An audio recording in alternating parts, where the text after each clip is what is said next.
Semana passada, então, nós já ouvimos na introdução, através do pastor Emanuel, na introdução falando acerca por que se chamam pecados capitais. Porque são pecados que, na verdade, dão origem a outros pecados, por isso que tem esse nome de capitais.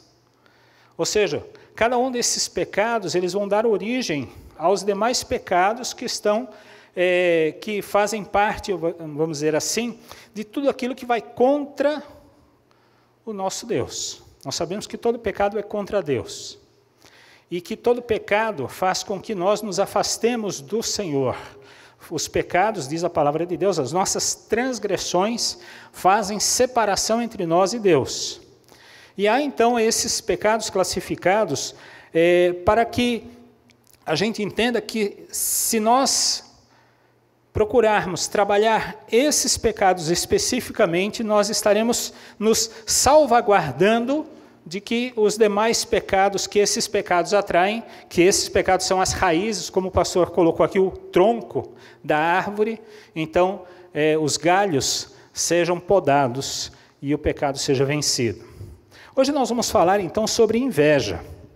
Não sei se os irmãos conhecem esse versículo, Provérbios 14:30, é um versículo que fala bastante sobre isso. Então, Provérbios 14:30 diz assim: o coração em paz dá vida ao corpo, mas a inveja apodrece os ossos. Na versão da Bíblia King James diz assim: mas a inveja corrói como câncer.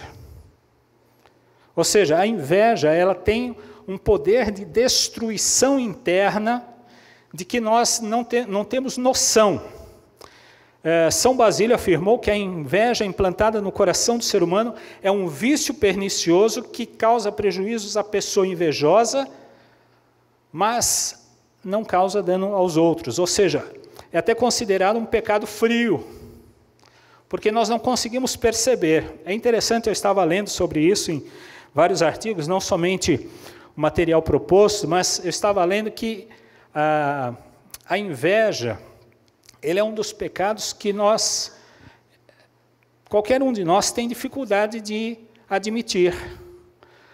Que você tem orgulho, talvez até você admita, eu sou orgulhoso mesmo.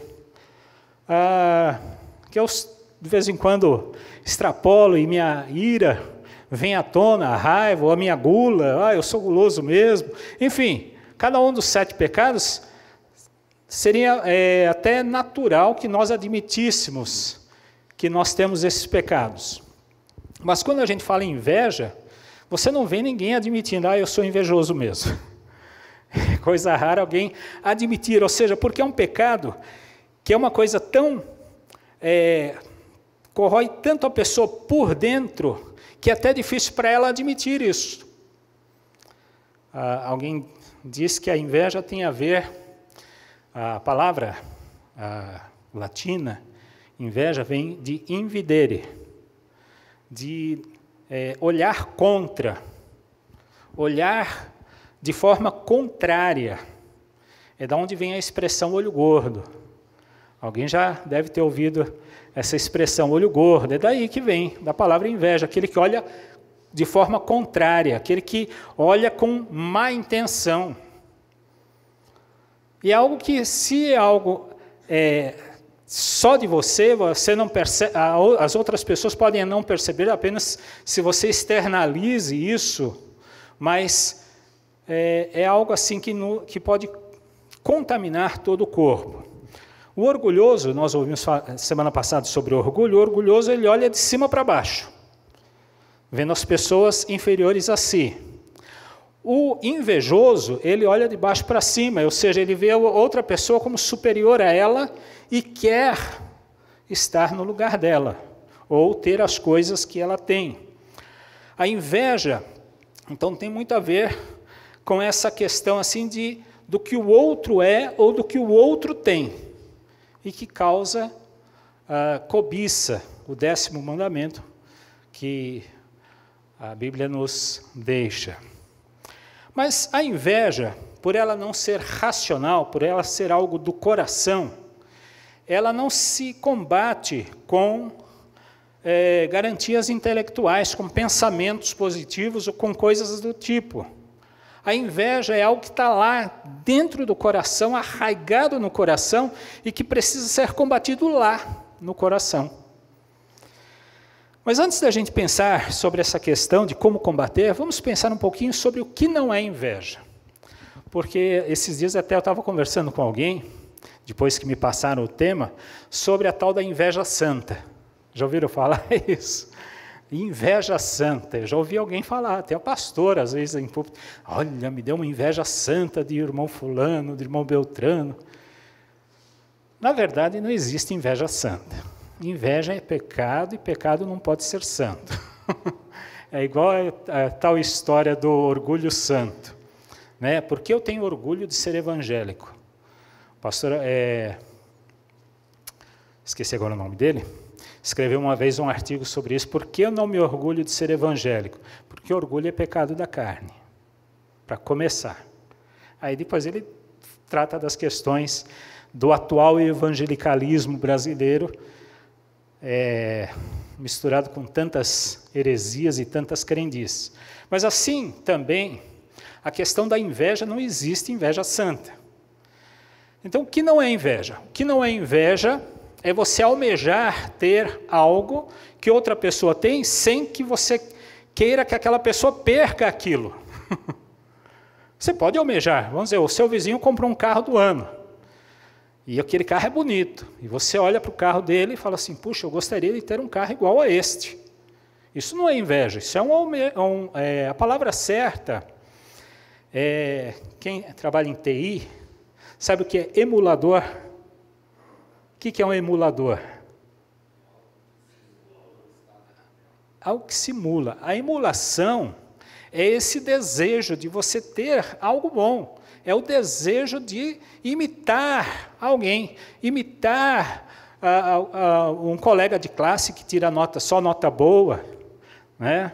Imitar o colega de trabalho que é um bom funcionário dentro da sua empresa, imitar o outro empresário que está se dando bem nos negócios. Esta imitação é emulação, a palavra certa. Normalmente as pessoas não usam, emulação é uma palavra que a gente quase não usa, mas na verdade tem a ver com isto. Então, desejar comprar um carro não é inveja. Colocar um objetivo alto para você, ser alguém, isso é algo bom. A palavra, eu não gosto nem de usar a palavra ambição, porque ambicioso se torna pejorativo, se torna negativo, mas a palavra ambição, ela não é boa nem má. Você pode ter uma boa ambição, inveja não. Por isso que não existe inveja santa. Você pode ter uma boa ambição, querer crescer nos seus negócios, querer crescer nas suas questões materiais, ter uma casa melhor, enfim, isso tudo é algo bom. Mas, quando a gente pensa sobre a questão da inveja, a inveja, ela é quando a pessoa tem desgosto por causa do outro que está tendo um bem. E você se entristece porque o outro está tendo algo que você não tem. Aí se torna inveja. Tomás de Aquino, ele fala que a inveja é o desgosto do bem alheio. Ambrose Bierce afirmou que a inveja é uma sensação agradável proveniente da contemplação da miséria do outro. É aquele negócio, o outro se deu mal, você ri da desgraça alheia. Isso tem a ver com inveja. Quem ri da desgraça alheia, o problema é inveja. E a gente vê muitas pessoas assim, vivendo assim. Ciúme é outra palavra que em alguns lugares até a mesma palavra no grego é utilizada para inveja e para ciúme. A Bíblia fala que Deus tem ciúmes. Então, por isso que quando na tradução para o português não usa a palavra inveja, mas ciúme é diferente de inveja no seguinte sentido: ciúme é você lamentar por algo que você perde, que era seu e você perdeu. Isso é ciúmes, você não querer perder algo. Inveja não é o que você tem, mas é o que o outro tem e que você quer para si. Aí é diferente de ciúme. Então, o ciúme não é o mesmo que inveja. A inveja nasce da sensação de inferioridade. O grande problema do invejoso é o seu sentimento de inferioridade. Ele se sente inferior aos outros. Eu costumo dizer que a pessoa que abriga complexo de inferioridade no seu coração, na verdade, é um orgulhoso ao contrário, que não quer admitir as suas falhas. É um orgulhoso ao inverso.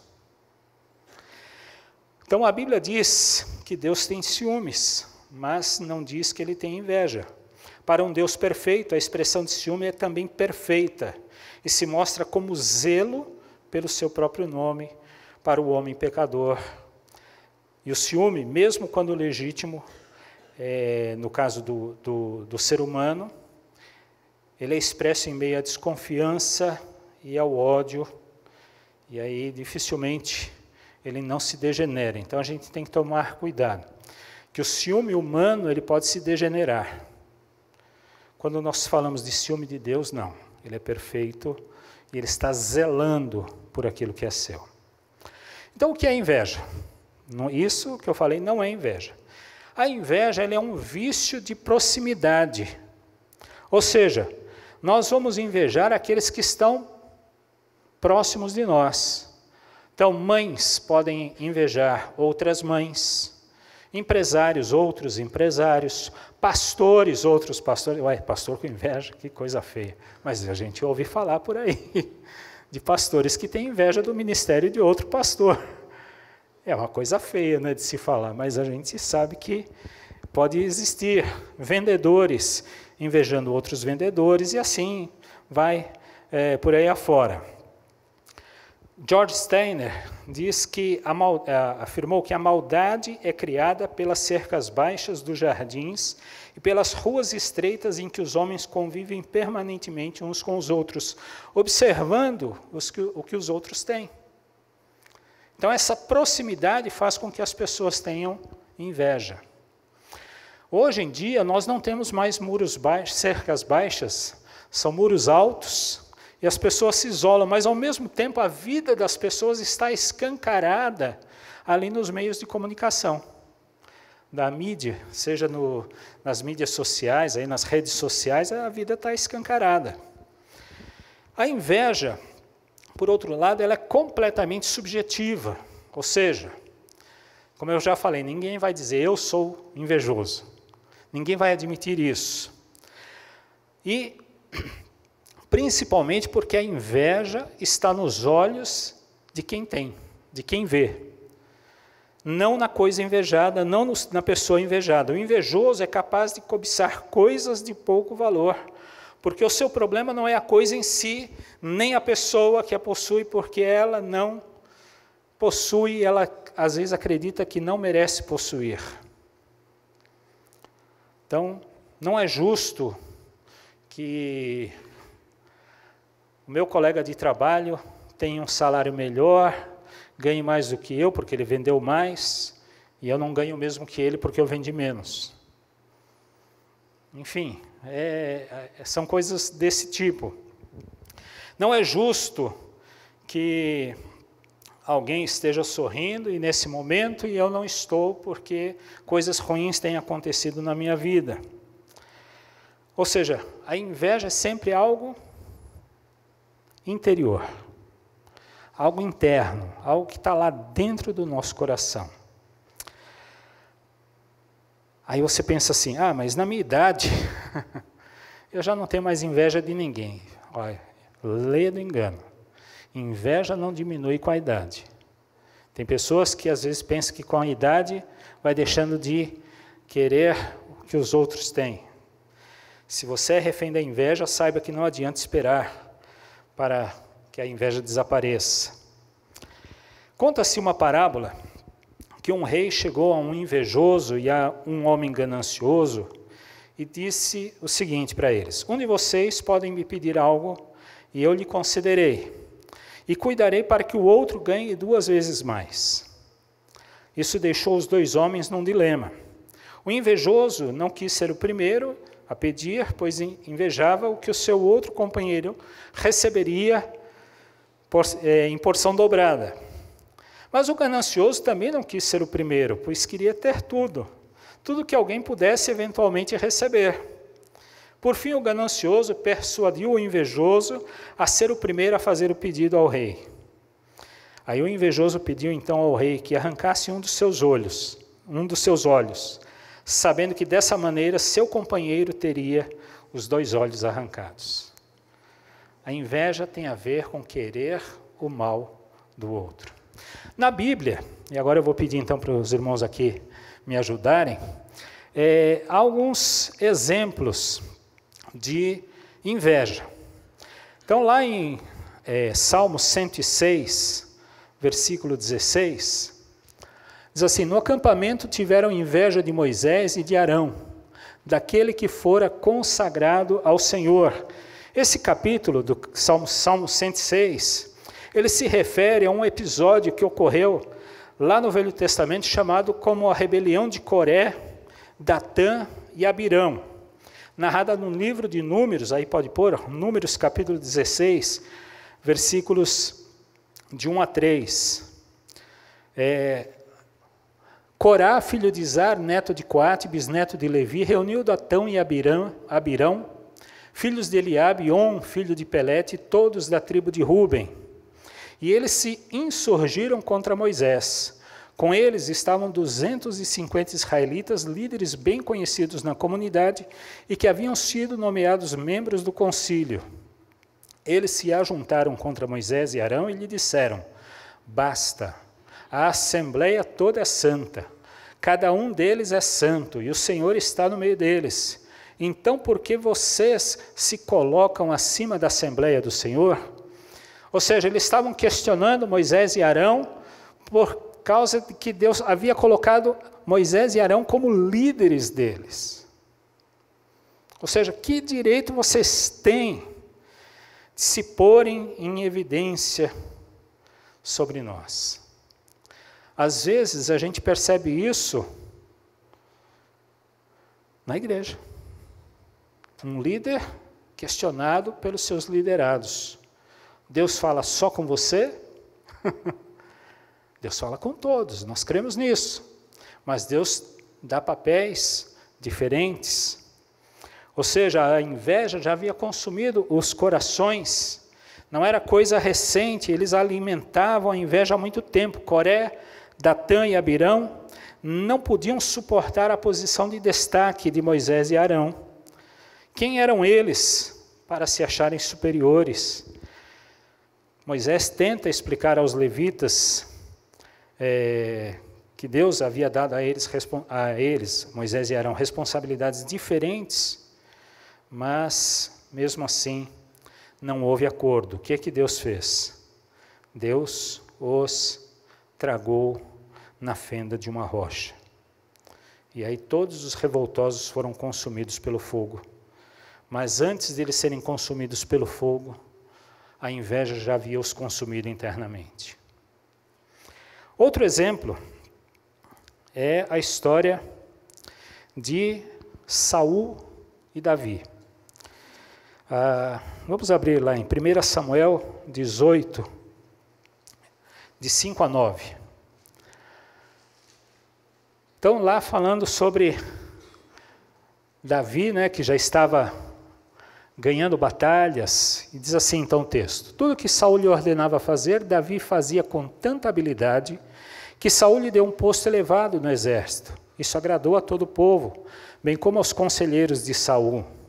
Quando os soldados voltavam para casa, depois que Davi matou o filisteu, as mulheres saíram de todas as cidades de Israel ao encontro do rei Saul com cânticos e danças, com tamborins, com músicas alegres e instrumentos de 3 cordas.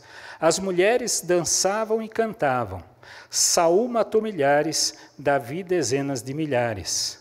Saul ficou muito irritado com esse refrão e, aborrecido, disse: Atribuíram a Davi dezenas de milhares, mas a mim apenas milhares. O que mais lhe falta senão o reino?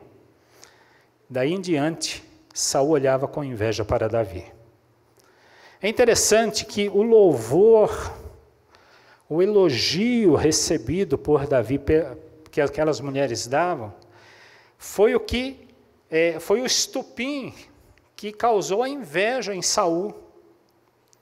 É interessante que, mesmo que ele fosse alguém leal ao rei, Davi o foi sempre leal ao rei, em inúmeras oportunidades, quando Saul estava perseguindo a Davi, inúmeras oportunidades Davi teve para vencer a batalha contra Saul, até matar Saul se ele quisesse, mas Davi o respeitava, ele dizia, uma frase bem conhecida, quem sou eu para tocar no ungido do Senhor? Davi respeitava, porque Saul tinha sido ungido pelo Senhor para estar ali diante do povo. Saul, então, provocado pelo cântico das mulheres, estava agora acusando Davi de tramar contra o seu trono. Situação que não estava acontecendo. Não estava acontecendo, nunca aconteceu. A inveja foi consumindo aos poucos o coração de Saul, ao ponto de ele perseguir Davi por muitos anos e tramar a própria morte de Davi de muitas maneiras. É interessante, foi ele que colocou como chefe de todos os exércitos ali. E agora ele é corroído pela inveja. A inveja é terrível, meus irmãos. A inveja é terrível porque corrói o invejoso por dentro. Queima o invejoso por dentro. Um outro exemplo bastante forte está lá em Mateus capítulo 27, versículos 17 e 18, quando já no julgamento de Jesus, ali diante de Pilatos, Pilatos perguntou à multidão que havia ali se reunido, qual destes vocês querem que eu solte, Barrabás ou Jesus chamado Cristo? Porque sabiam que o haviam entregado por inveja. Por inveja. Os sacerdotes não puderam suportar o amor que o povo começou a demonstrar por Jesus. Eles não podiam admitir que Jesus conhecesse tão profundamente a lei e fosse capaz de aplicá-la no dia a dia da vida das pessoas. Quem era, afinal de contas, esse Jesus? Um marceneiro, um carpinteiro de uma vila sem nenhuma expressão para ganhar o coração das pessoas dessa maneira? Inveja foi a motivação que levou os sacerdotes e anciãos a tramarem e executarem a morte de Jesus. Nós poderíamos falar outros exemplos. A Bíblia está cheia de exemplos de inveja, mas nós passaremos a noite aqui mostrando. A inveja, muitas vezes, faz com que as pessoas cheguem a situações extremas. Não sei se vocês lembram, tinha um programa na TV Globo que chamava Linha Direta. Isso é bem antigo. E esse programa, eu sou dessa época, né? Esse programa, ele mostrava ali crimes, né, que haviam sido executados. De uma forma assim, a pessoa tramava aquele crime e quase sempre as motivações eram por inveja ou por ganância. Enfim, a maioria das vezes era por isso. Mas e aí? O que é que eu faço se eu olho para o meu coração e eu percebo que eu sinto inveja no meu coração? Nós somos pecadores. Esses dias falando ali para os diáconos, eu falei assim, que o homem, essa é uma frase atribuída a Martinho Lutero. Ele disse o seguinte: eu pensei que o meu velho homem tinha se afogado nas águas do batismo, mas descobri que o miserável sabe nadar. Nós todos lutamos com os pecados da nossa carne. Não há quem possa dizer assim, eu nunca invejei ninguém, nunca invejei nada de ninguém. Mesmo nós sendo cristãos, mesmo nós sendo crentes em Jesus Cristo, haverá momentos em que às vezes a gente pensa assim, por quê? Eu poderia estender essa mensagem, por exemplo, você já leu o Salmo 73? O Salmo 73 não está aí, não. O Salmo 73, ele fala de que o salmista, ele olha para a prosperidade dos ímpios e chega quase a sentir inveja. Por que prosperam os ímpios? Quantas vezes nós questionamos, Deus fala assim, poxa vida, o fulano lá, que é um pecador miserável, contrário à tua palavra, está lá vivendo do bom e tendo do bom e do melhor, e eu aqui sofrendo. Quantas vezes nós somos tomados por esse sentimento, mas nós temos que entender o seguinte, há uma maneira de nós, crentes em Jesus Cristo, vencermos a inveja, que brota dentro do nosso coração. Qual é o contraponto da inveja?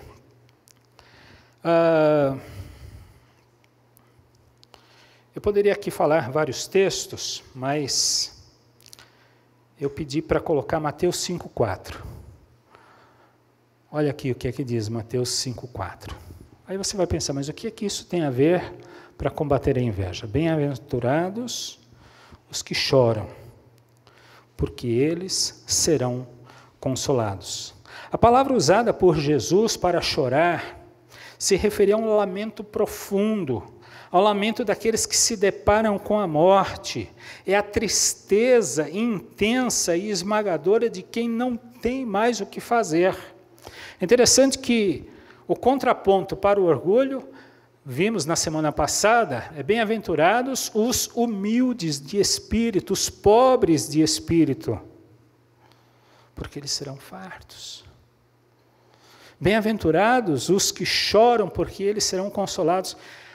Martin Lloyd Jones escreveu um livro, Estudo no Sermão do Monte, e ele fala bastante sobre essa parte chamada de bem-aventuranças, e ele diz assim que há uma escada, onde primeiro você olha para dentro de você e vê que não tem nada de bom dentro de você. Você percebe que você é um pobre. E aí você vence o orgulho quando você percebe isso. E aí você chora porque você não tem de fato nada para oferecer a não ser miséria. Nós olhamos para dentro de nós e não podemos oferecer nada para Deus. Nós não temos nada de bom e mesmo assim o Senhor nos amou. E aí nós choramos a nossa miséria e Deus nos consola. E nós percebemos que a nossa suficiência vem de Deus. Por isso que o contraponto para a inveja é percebermos que nós só temos suficiência em Deus. Quantas vezes nós olhamos para a nossa carne, nós percebemos a miséria que nós vivemos. Há vários textos que falam, por exemplo, Gálatas 5, 20 e 21, não precisa colocar, não está aí, diz assim, a idolatria, a feitiçaria, as inimizades, as contendas, os ciúmes, as iras, as facções, as dissensões, os partidos, as invejas, as bebedices, as orgias e coisas semelhantes a essas, contra as quais vos previno, como já antes vos preveni, que os que tais coisas praticam não herdarão o reino de Deus. Esse é chamado de obras da carne. Gálatas 5, 20 e 21. Mas aí fala do fruto do Espírito. É interessante nós percebermos que lá em Gálatas há uma diferença. Paulo não fala em fruto da carne e obra do Espírito. Ele fala em obra da carne. Aquilo que o homem faz. Ele se esforça para fazer, há um esforço, por isso que é uma obra. Mas o fruto é algo que nasce naturalmente. Você não precisa mandar uma árvore dar determinado fruto, se ela é daquele tipo, daquela espécie, ela vai dar. Você pede uma macieira e ela vai dar maçã, porque é fruto, é natural. Ou seja, aquele que é nascido da carne é carne, mas aquele que é nascido do Espírito vai produzir o fruto do Espírito. Tiago, capítulo 3, versículos 13 e 14, diz assim, quem dentre vós é sábio e entendido? Mostre pelo seu bom procedimento as suas obras em mansidão de sabedoria. Mas se tendes inveja amargurada e sentimento faccioso em vosso coração, não vos glorieis, nem mintais contra a verdade. E aí sabe o que é que Tiago vai falar? Que o ciúme faz parte daquilo que vem do mundo, é terreno, animal e diabólico. Por isso que a inveja corrói, a inveja destrói.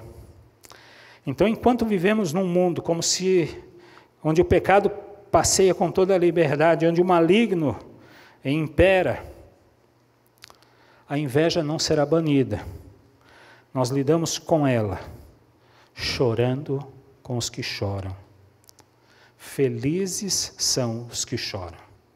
Quando você olha para o outro e chora com ele. Mas alguém disse que a maior prova de que você está vencendo a inveja não é quando você chora com quem chora, é quando você se alegra com quem se alegra. Quando você vê o seu irmão se dando bem e você se alegra com ele. Quando você vê seu irmão subindo na vida e você agradece a Deus pela vida dele, porque a bênção do Senhor está sobre a vida dele. Então a Bíblia nos ensina que nós devemos chorar com os que choram e se alegrar com os que se alegram. Bem-aventurados aqueles que choram, aqueles que veem a verdadeira natureza das coisas encontradas em um mundo arruinado e caído, de tal modo que os de coração partido estão abertos para o conforto que só Deus pode oferecer. Chorar com os que choram, então, é metade do caminho para nós lidarmos com a inveja. A segunda metade é alegrar-se com os que se alegram. Você já se alegrou quando você viu seu irmão se dando bem? Eu nunca me esqueço, na época do seminário, nós tínhamos um amigo do seminário, que naquela época seminarista, eu fui um privilegiado, porque quando eu fui para o seminário, eu tinha um Fusca 65. E eu fui com o meu Fusca 65 para o seminário. Viajei 9 horas para ir de São Paulo para o Rio de Janeiro, porque o Fusca não andava, mas chegamos lá. Mas eu era um privilegiado, porque ninguém tinha carro, seminarista, tudo ali vendendo almoço para comprar janta. Bem assim, aquela dificuldade. E eu lembro que um dos nossos amigos comprou um Monza, na época. E esse seminarista, então, era conhecido como o Bambambam. Imagina, comprou um Monza, aquele Monza Tubarão, isso entre 94 e 97. Acho que ninguém aqui, os mais novos, nem conhece o que é Monza Tubarão. Hã? Alguém sabe o que é? Aquela frente assim, né, rebaixadinha. Comprou aquele Monza Tubarão. Alguém veio nos contar que o vizinho dele, que não tinha carro, estava fazendo uma oração para Deus quebrar aquele carro. Nós ficamos assim, pensando, está orando para quem? Deus vai ouvir essa oração? Mas acontece isso no coração humano, aquela pessoa que não consegue se alegrar quando o outro se dá bem. E não é só coisa do povo do mundo, não. Acontece no meio dos crentes. Porque a gente sabe que nós somos pecadores e falhos e que muitas vezes o pecado ainda está imperando no nosso meio. Por isso que nós precisamos vencer a nossa carne a cada dia. E a maneira de nós vencermos a nossa carne a cada dia é atentarmos para a palavra de Deus. A palavra de Deus diz: chorar, e bem-aventurados os que choram, porque eles serão consolados. Há quanto tempo você não tem chorado? Eu tenho um problema, Carlos Prose, tenho um problema, eu não sei chorar. É difícil eu conseguir chorar. Não sei, é uma coisa, talvez pela minha descendência europeia, a gente é meio durão, né? A gente não consegue chorar. Eu tenho uma dificuldade de chorar. Mas bota uma criança para cantar aqui na frente. Eu me derreto na hora. Não tem jeito. Mas o que acontece assim, nós precisamos começar a lamentar pelos nossos pecados diante do Senhor. Para de olhar para os outros. Olha para você e você vai ver que realmente só Deus, com seu amor tão grande, para ter misericórdia de você. Você é um pecador e eu também, eu me coloco aqui, pecador miserável. Eu lembro que uma vez eu vi um título de um livro, escrito por um dos líderes neopentecostais da modernidade aqui do Brasil, que o nome do livro era assim, Exija Seus Direitos. É um livro escrito aí por um autor que está sempre na mídia aí, tem programas em vários canais de televisão. E eu fiquei pensando, camarada, se você exigir os seus direitos, você vai ter, sabe o que? O inferno. Que é o único direito que você tem. Tudo que nós temos é pela graça do Senhor Jesus. E se meu irmão está conquistando algo mais que eu não tenho, é pela graça do Senhor Jesus na vida dele. Se eu não tenho a graça que o Senhor tem me dado, essa me basta. A graça que me alcançou, essa me basta. Eu não preciso ficar olhando para o meu irmão, para a minha irmã, para as pessoas próximas de mim e ficar querendo ter o mesmo que eles, porque aquilo que Deus me deu foi porque Deus, pela sua graça, me deu. Essa é a grande realidade que nós precisamos encarar. A graça me alcançou. A graça do Senhor me alcançou, por que eu vou ter inveja do outro? A graça me alcançou. Eu não preciso de mais nada, a graça do Senhor me basta. Alguém disse certa vez que nós ainda não chegamos no céu, mas nós não estamos no inferno, nós estamos na terra. Então, meu irmão, o que você tem, agradeça a Deus. O que Deus já te deu, agradeça a Ele. E se você não tem, agradeça da mesma forma. É assim que nós vencemos a inveja. Quando nós pensamos nesse texto, olha só, inveja é sempre de alguém. Chorar é chorar com alguém.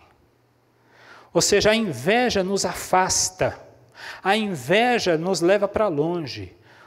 O chorar e o alegrar é com, nos aproxima. Chorar com os que choram, alegrar-se com os que se alegram. E eu quero então ir para a última parte, caminhando já para encerramento. Eu não estou enxergando daqui lá, é bom que daí eu posso ir até onde eu quiser, né? Que daqui lá eu não consigo enxergar. Eu quero terminar então lendo Filipenses capítulo 2, versículos de 1 a 11, eu acho que eu pulei um texto, né? Não tem problema não. É que às vezes a gente melhora aqui. Filipenses 2, de 1 a 11. Aqui está numa versão diferente da minha, mas então vamos ler aqui. Se por estarmos em Cristo nós temos alguma motivação, alguma exortação de amor, alguma comunhão no Espírito, alguma profunda afeição e compaixão, completem a minha alegria, tendo o mesmo modo de pensar, o mesmo amor, um só Espírito e uma só atitude. Nada façam por ambição egoísta ou por vaidade, mas humildemente considerem os outros superiores a vocês mesmos. Cada um cuide não somente dos seus interesses, mas também dos interesses dos outros. Seja a atitude de vocês a mesma de Cristo Jesus, que, embora sendo Deus, não considerou ser igual a Deus, que o ser igual a Deus era algo a que devia apegar-se, mas esvaziou-se a si mesmo, vindo a ser servo, tornando-se semelhante aos homens, e sendo encontrado em forma humana, humilhou-se a si mesmo e foi obediente até a morte e morte de cruz. Por isso, Deus o exaltou à mais alta posição e lhe deu o nome que está acima de todo nome, para que ao nome de Jesus se dobre todo o joelho, nos céus, na terra e debaixo da terra. E aí toda a língua, é que eu estava só vendo se é isso mesmo, e toda a língua confesse que Jesus Cristo é o Senhor, para a glória de Deus Pai. Quando a gente olha para o exemplo do Senhor Jesus, uma vez eu li uma frase numa camiseta assim: todo homem quer ser rei, todo rei quer ser Deus, mas só Deus quis ser homem. Deus quis ser homem. O Senhor Jesus veio ao nosso encontro, não havia nada em nós, mas Ele veio ao nosso encontro. Ele se esvaziou. Se Ele tivesse continuado lá no céu, Ele não deixaria de ser Deus, Ele não deixaria de ter a glória que Ele tem, Ele não deixaria de ter os atributos que Ele tem, nenhum. Mas Ele se esvaziou, se humilhou, e achado então na forma de servo foi, diz a palavra de Deus, obediente até a morte, morte de cruz. Ou seja, Ele fez tudo isso por mim e por você. Ele se deu por mim e por você. Quando nós nos colocamos na presença do Senhor, e quando nós permitimos que o Senhor sonde os nossos corações e olhe para dentro de nós e veja em nós toda a maldade que existe em nossos corações e dizemos para o Senhor: Senhor, limpa meu coração, tira de dentro de mim tudo que atrapalha o meu relacionamento contigo, tira de mim aquilo que porventura possa ir contra o Senhor, ou como diz ali na oração, que a gente chama de oração do Pai Nosso: venha o teu reino, não o meu reino, mas o teu reino. Quando nós fazemos isto, nós estamos dizendo assim: Senhor, eu quero que o meu orgulho, eu quero que a minha inveja seja vencida pelo Senhor. O Senhor já cravou toda a nossa dívida que havia contra nós, todo o escrito de dívida que havia contra nós, já cravou ali na cruz do Calvário. Ele já venceu o nosso pecado. A nossa luta constante agora é estarmos a cada dia colocando o nosso velho homem de volta na cruz. É colocar o nosso velho homem de volta no lugar que ele tem que estar, na cruz, crucificado com Cristo. Como diz Gálatas 2:20, já estou crucificado com Cristo, e vivo, não mais eu, mas Cristo vive em mim, e a vida que agora vivo na carne, vivo-a na fé do Filho de Deus, o qual me amou e se entregou a si mesmo por mim. É assim que nós vencemos a inveja, é assim que nós vencemos cada um dos pecados que nos assolam a cada dia. Baixe sua cabeça, feche seus olhos, vamos orar. Pai querido, o Senhor nos conhece. Sabes, ó Deus, das nossas mazelas, dos nossos pecados. Sabes, ó Deus, da maldade que ainda impera em nossos corações por causa do nosso velho homem que precisa ser crucificado a cada dia. Por isso, nesta hora, Senhor, nós queremos pedir: venha o teu reino. Seja feita a sua vontade, assim na terra como no céu. Que somente o teu reino possa estar tendo voz e vez em nossas vidas, e não o nosso reino humano, mortal, pecador. Ó Deus querido, nós nos colocamos diante da tua presença e pedimos que o Senhor a cada dia nos ensine a chorar com os que choram, a chorar não somente a nossa pecaminosidade, a nossa maldade, mas a chorar também com aqueles que estão sofrendo. Quantas pessoas ao nosso redor sofrendo, e muitas vezes nós olhando com inveja para aqueles que, porventura, estejam recebendo alguma bênção que nós não temos. Ó Deus querido, trabalhe em nossos corações. Ó Espírito Santo, transforma-nos, intercede por nós, assim como diz a tua palavra, com gemidos inexprimíveis, porque nós não sabemos orar como convém. Esteja, Senhor, agindo em nossos corações a cada dia. Senhor sabe que precisamos do Senhor a cada dia, para vencermos todas as dificuldades, todas as mazelas e maldades em nossos corações. Nós precisamos do Senhor. E assim como o apóstolo Paulo, naquele clamor, diz: miserável homem que sou, quem me livrará do corpo desta morte? E ele diz: mas graças a Deus por Jesus Cristo. Graças a Deus porque Jesus Cristo já venceu todas as coisas. Ele é vencedor. Ele venceu o meu pecado. Ele venceu a minha maldade. Ele venceu tudo na cruz do Calvário e me fez uma nova criatura. Ajuda-me, Senhor, a viver como uma nova criatura. É o que eu te peço e te agradeço. No nome santo e eterno de Jesus, o nome que é sobre todo nome, ao qual nós damos glória. Em nome de Jesus. Amém, Pai. Amém.